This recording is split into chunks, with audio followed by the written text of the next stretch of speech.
press the bell icon on the YouTube app and never miss another update.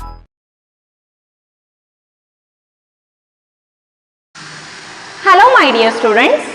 Well, I am here with you with a new poem, that is Nobleness Enkindleth Nobleness. First of all, I will clear the meaning of the word nobleness. Nobleness means to be very kind, sympathetic, to be very generous, or to be great-hearted, good-hearted, or simply you can take as goodness. Nobleness means to be very good. In Kannada we say udartate, udharate. In the previous lesson I have told you the noble bishop. Noble means a very good, good-hearted, great-hearted, udhara manassina. Okay. So nobleness means goodness. Okay. To be very good, great-hearted and good-hearted. Enkindled. Observe the word enkindled here. Enkindle means to set on fire or to light a fire. To light a fire. Okay. In Kannada we say hottisu. To light. Okay. Nobleness lights nobleness. Nobleness generates nobleness. Yes, we say if we have a lamp, we can light another lamp. ದೀಪದಿಂದ ನಾವೇನು ಮಾಡ್ತೀವಿ, ದೀಪನ ಹೊತ್ತಿಸ್ತೀವಿ. In the same way here, if we possess the quality of nobleness, we can light nobleness in others also. Not only nobleness, if you are so kind, you can find kindness in others also. If you are so sympathetic, you can find sympathy in others also. You can transform others also. Just like in the lesson, the noble bishop, you have come to know, bishop, because of his goodness, kindness, sympathy, what he has shown on that convict, he has transformed that convict, right? In the same way, if we possess the qualities of all the good human beings, we can create a good world. If we possess those qualities, we can lead a very happy and joyful life. See, goodness means, here I have told you, nobleness, it lights nobleness. Means goodness lights goodness. Goodness generates goodness. ನನ್ನಲ್ಲಿ ಒಳ್ಳೆ ಮನಸ್ಸಿದ್ರೆ ನನ್ನ ಒಳ್ಳೆ ಮನಸ್ಸಿನಿಂದ ಬೇರೆಯವರಲ್ಲಿ ಒಳ್ಳೆತನನ ನಾನು ಹುಟ್ಟು ಹಾಕಬಲ್ಲೆ, ಹೊತ್ತಿಸಬಲ್ಲೆ. Like that. Okay. So the present poem, it is written by a well-known American poet, James Russell Lowell, who was born on 22nd February 1819 in a place called Cambridge, United States. So where he was born? So he was born on 22nd of February 1819 in Cambridge, United States. He was a well-known poet, author, editor and also a great critic. James Russell Lowell, he believed that a poet can play the role of a prophet. You all know the word's meaning, prophet. Prophet means in Kannada we say pravadi, right? What is the role of a prophet? What he does? He teaches the good things. He transforms the society. He delivers good message to the society. He is the one who spreads the religion, good religion, right? In the same way, James Russell Lowell, he believed that one poet, being a poet, he can play the role of a prophet. Prophet, what he does? He transforms the society into a good one. He inculcates the goodness in the society, right? In the same way, a poet can play the role of a prophet. Through his writing, he can inculcate the good things in others. And he believed that a poetry, it is linked with religion, nature and social reform. Finally, he used his poetry to make reform in the society. Okay, so in this poem also he is telling about the act of goodness, how the goodness of a person it works. Goodness means, you all know, goodness means what? Goodness means helping others, showing sympathy, showing kindness towards the needy, poor people, helpless people, helping the old people, showing kind towards poor children. So these are all the good things. For example, if someone is suffering, if someone is in a problem, means we should feel sympathy towards him. That is what goodness. If someone he is helpless, means we have to help him. That is what the goodness. If you are good, you can see the goodness in everything. If we are good, we can lead a joyful and beautiful life. This is what the poem it tells. Nobleness lights nobleness, means nobleness generates nobleness. Goodness generates goodness. Is that clear? And the poem, it revolves around the two main characters. Those are, the very first character is Yusuf, and the second character is a stranger by name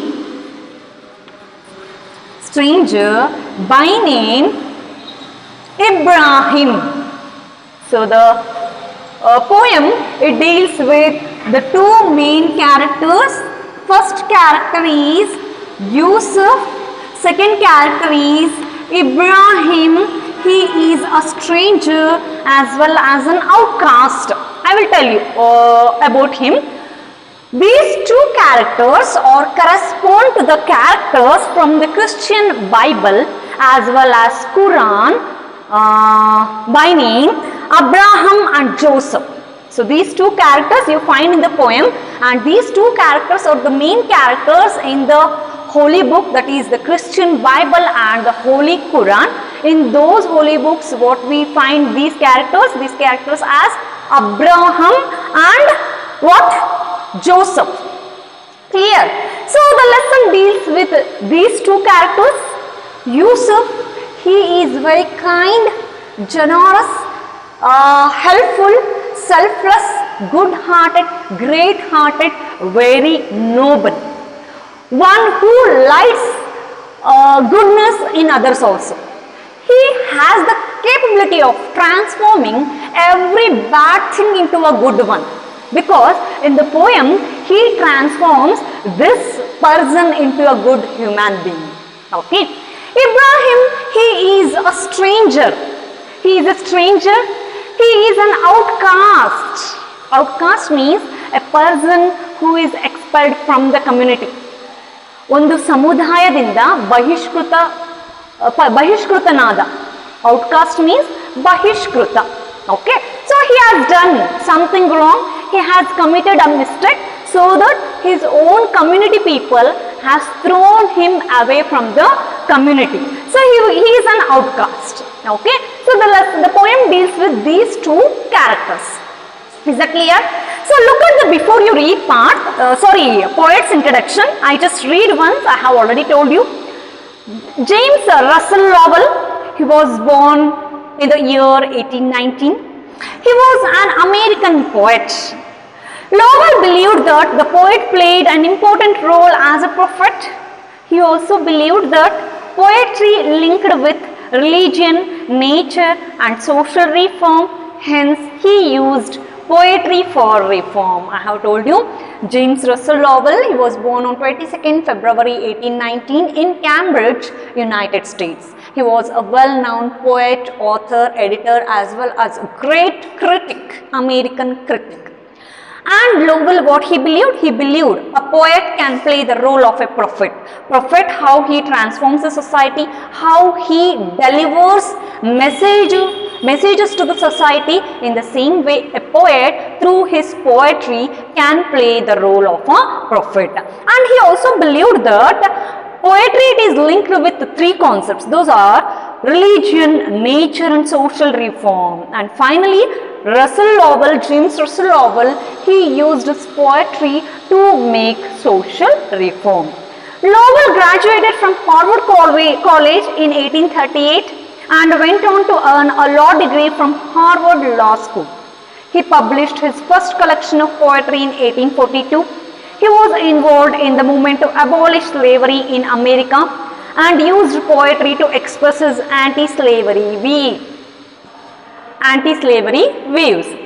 So Lowell, he pursued his graduation from Harvard College. In the year 1838, he completed his graduation, and afterwards he pursued a law degree from Harvard Law School, and afterwards he concentrated towards writing poetry, and he published his first collection of poetry in the year 1842.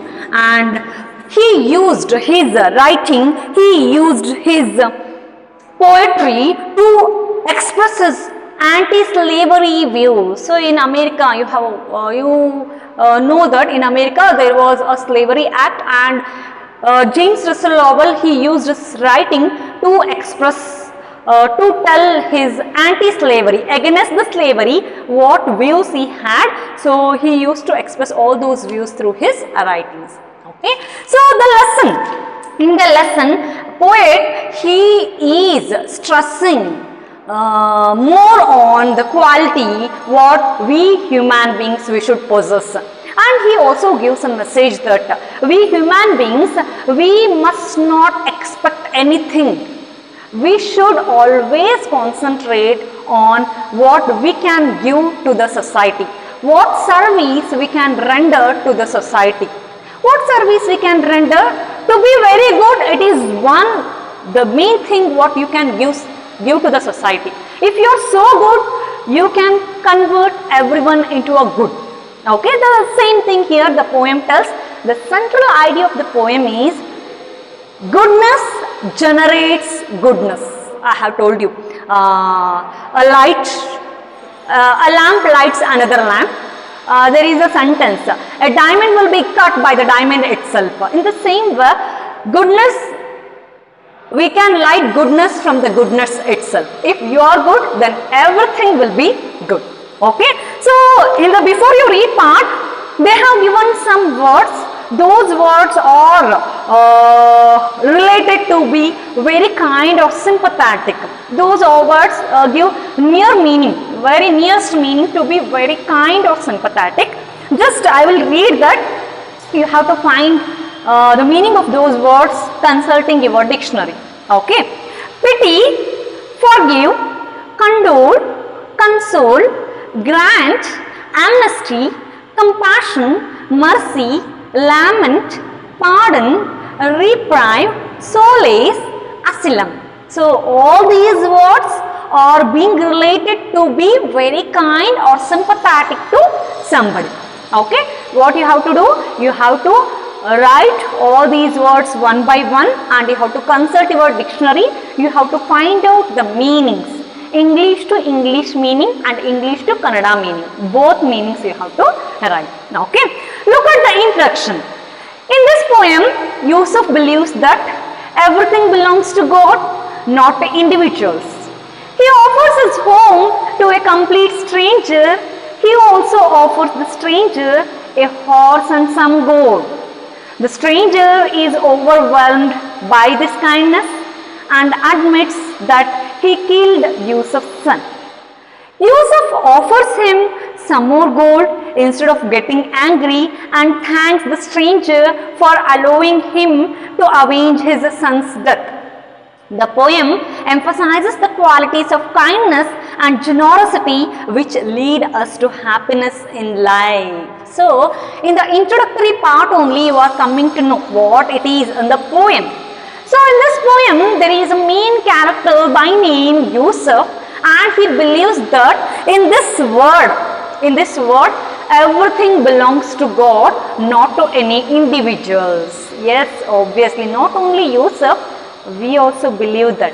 And Shakespeare has told once in his novel, words all the words is the word itself is the stage and we all are the actors. Words, all the words is the stage, all the men and women are players, and who is the director and the producer? God is the director, God is the producer. Okay, just we are like here the actors.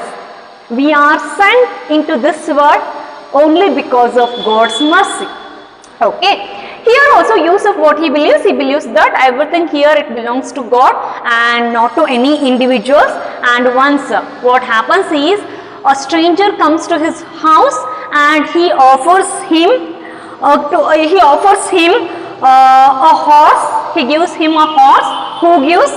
Yusuf. He gives that stranger a horse and some gold, and the stranger, no, he is overwhelmed. Underline that word, overwhelm.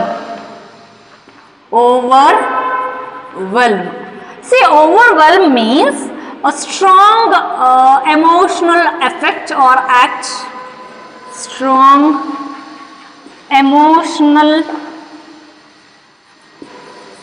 effect that one feels and does not know how to react. So, overwhelm means a state in which one doesn't know what to say or how to react. When Yusuf, he showed a lot of kindness and generosity towards Ibrahim, that stranger, and that stranger, he is overwhelmed. He is completely surprised at the behavior of Yusuf and he was overwhelmed, and finally he admits that he has killed Yusuf's son. So who has killed here? That stranger by name Ibrahim, he has killed Yusuf's son.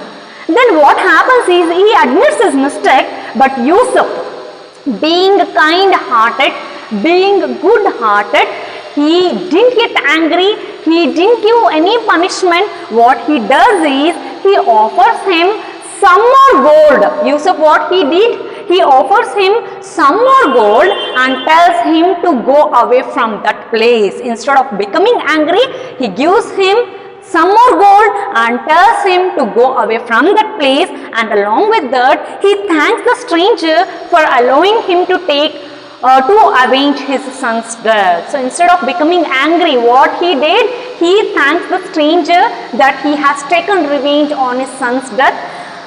And the poem, no, it emphasizes the qualities of kindness, generosity. Generosity means to be very compassionate. Generous means daye, karune, anukampa. Generosity means anukampa, daye, kanikara. Okay. So the poem emphasizes the qualities of kindness and generosity, and if we possess these qualities, we can lead a happiness in, we can lead a very happy and joyful life. We can get happiness in our life. So this is what about the introduction. So the introduction told about Yusuf, how he treated Ibrahim. Because of his goodness, Ibrahim, he admitted that he has killed Yusuf's son. Yusuf, he didn't get angry. Instead of that, he thanks him and he gives him some more gold. Like that, he shows his goodness. Okay. Look at the poem. I read once and you have to observe many ancient English, so English words which are archaic words we used to say. Ancient English, it is used here. You have to underline the new words. Nobleness enkindled nobleness. James Russell Lowell.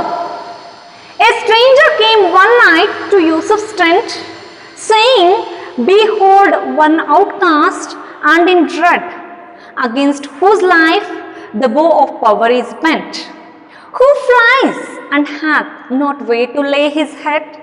I come to thee for shelter and for food, to Yusuf called through all our tribes the good. The tent is mine, said Yusuf, but no more than it is God's. Come in and be at peace. Freely shalt thou partake of all my store. as eye of his who built over these our tents, his glorious roof of night and day, and at whose door none ever yet heard name. So Yusuf entertained his guest that night, and waking him ere day, said, Here is gold, my swiftest horse is saddled for thy flight. Depart before the prying day grow bold, as one lamp lights another, nor grows less, so nobleness enkindleth nobleness. That inward light the stranger's face made grand, which shines from all self-conquest. Kneeling low, he bowed his forehead upon Yusuf's hand, sobbing, O Sheikh, I cannot leave thee so. I will repay you, I will repay thee all these thou hast done unto that Ibrahim who slew thy son. Take thrice the gold, said Yusuf, for with thee into the desert never to return. My one black thought shall ride away from me, firstborn for whom by day and night I yearn. Balanced and just are all of God's decrees, thou art avenged, my firstborn, sleep in peace. So this is what the poem. I just now go with the first stanza of the poem. As I have told you, the poem, it revolves around two main characters. Those are Yusuf and Ibrahim. These two characters are correspond to the characters of from the Christian Bible as well as Quran as Joseph and Abraham. These two characters are the main characters in those two holy books, Bible and Quran. Okay. So the first stanza, what it says is, a stranger. Stranger means you know. Stranger means unknown person. Anamika. Okay. Gottillada. Aparichita. Stranger means the perfect word is unknown. In Kannada we say aparichita. A stranger, what he did? He came to Yusuf's tent one night. Observe the word tent there. Tent means a small mean house. What do you mean by tent? A small mean house. And it was already night. It was a dark night. You have to remember, it is a dark and gloomy night. At that night, unknown person, a stranger, he comes to Yusuf's tent. Okay. Saying, behold one outcast and in dread. So, what he was, that stranger he said, saying, behold. So, behold means to see something or in the search of something. Behold means to see something. One more word is there, outcast. I have told you, outcast means a person who is expelled from community. In Kannada we say Bahishkruta. So he has committed a mistake, he has done something wrong, and that stranger, he has been expelled from his community. He said, I have come here in search of something, I am an outcast and I am in dread. Dread means great fear. So I am in fear, great fear. Who is in fear here? That stranger, he was in fear. It was a dark and gloomy night.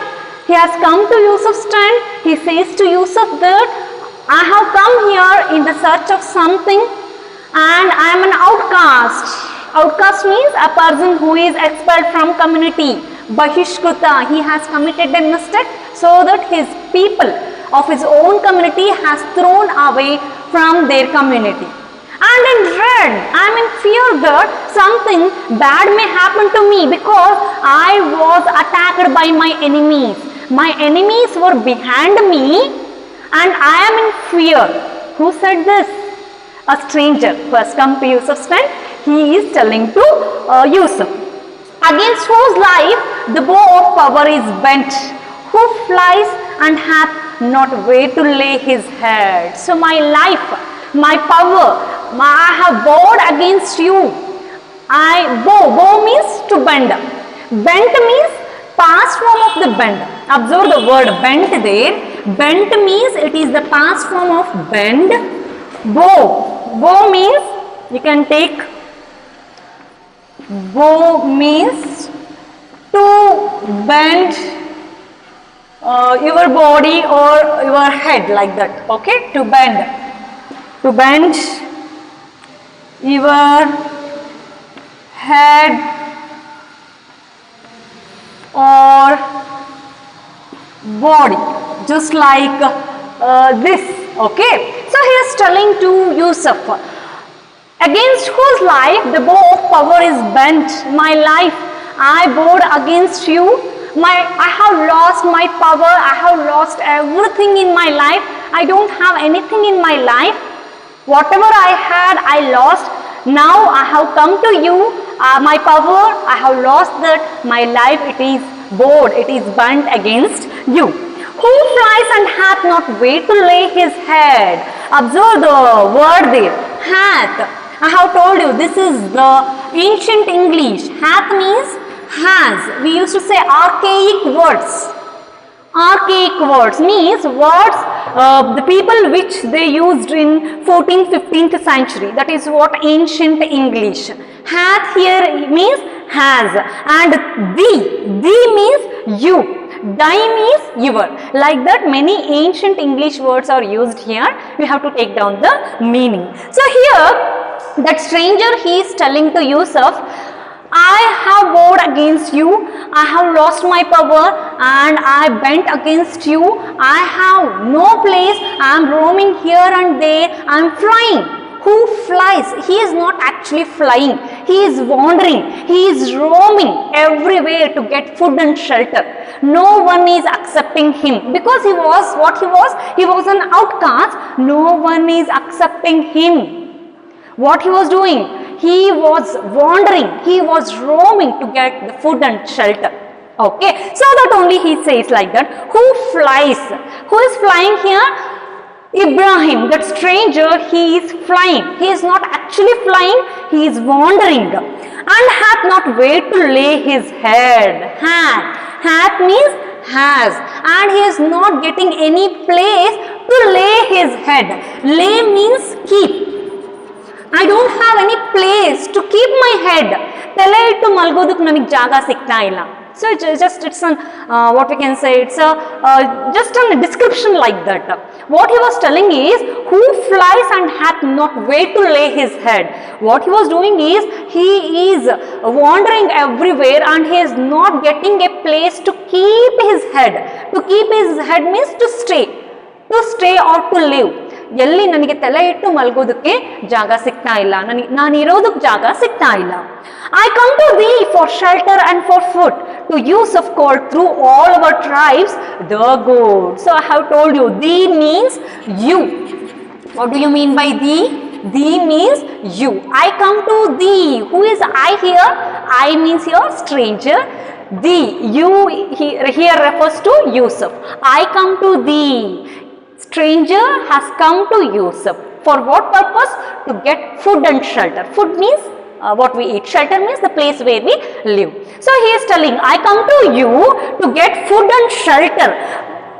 To Yusuf called through all our tribes the good. Why he has come only to Yusuf? Because he has heard somewhere that Yusuf, he is very kind, he is very generous, good-hearted, great-hearted, very noble. Whoever goes to him, he will give whatever they want. He has heard in his tribe. Observe the word tribe there. Tribe means community. Tribe means community. So here that stranger has come to Yusuf for what? To get the food and shelter. Why means why only he has come to Yusuf means he had heard in the tribe, in the community, somewhere he has heard that Yusuf is very kind, great hearted, good hearted, very noble. Whoever goes to him asking something, definitely he will permit, he will give whatever they want. So that stranger has gone to Yusuf.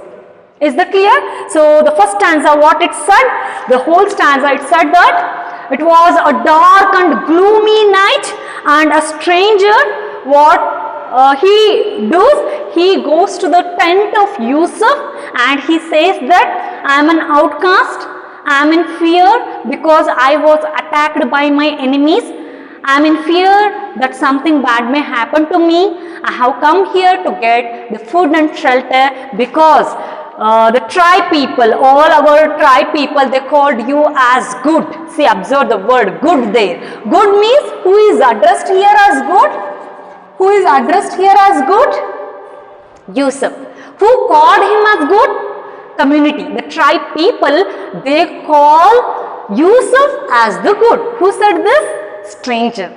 Is that clear? I have told you the whole stanza. It said about the stranger, what he was and what he was feeling, what he wants. What he tells is, he has lost all the power and my life, it is bent against you. I now want food and shelter. I have come to you because my tribe people, the tribe people, what they told that they called you as good, so that I have come to you. So this is what the first stanza. Okay, I hope you have come to know. We will continue the rest of the poem in the next session. Okay, thank you.